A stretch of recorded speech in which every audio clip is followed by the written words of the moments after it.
Surat textile માર્કેટમાં હાલ વેપારીઓની મૂંઝવણ વધી રહી છે. તેને કારણે વેપાર ઉપર તેની સીધી અસર થઈ રહી છે.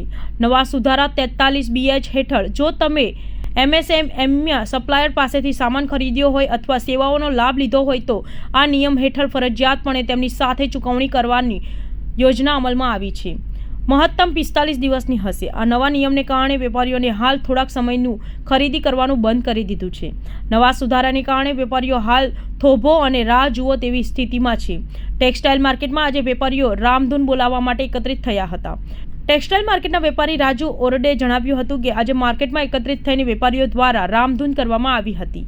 સરકારને સદબુદ્ધિ આવે કે નવા નિયમને કારણે વેપારીઓ મુશ્કેલીમાં મુકાઈ રહ્યા છે, તેમાંથી તેમને બહાર લાવવામાં આવે. એટલું જ નહીં, આગામી દિવસોમાં દેશભરમાં ટેક્સટાઇલ વેપારીઓ નવા નિયમને અમલમાં ન લાવવા બાબત વડાપ્રધાન અને નાણાં મંત્રાલયને પત્ર લખીને ઝુંબેશ શરૂ કરશે. અમારી તકલીફ વિશે पत्र લખીને તેમને अवगत કરવામાં આવશે. राजीव उमर सेवा फाउंडेशन सूरत। ये अनोखा प्रयोग नहीं है।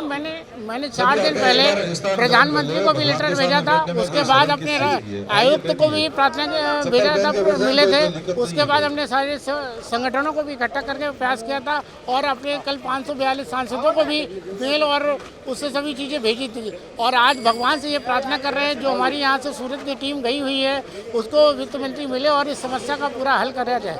क्या मांगे खासतौर भगवान जो आज समस्या असमंजस की स्थिति में है, पहले तो उसका समझने का प्रयास किया जा रहा है, समझाने मतलब जो असमंजस उसको क्लियरिफिकेशन आना चाहिए, इसमें क्या एक्ट है और क्या तकलीफें हैं व्यापारी को, जो उन सभी को से मुक्त कराया जाए।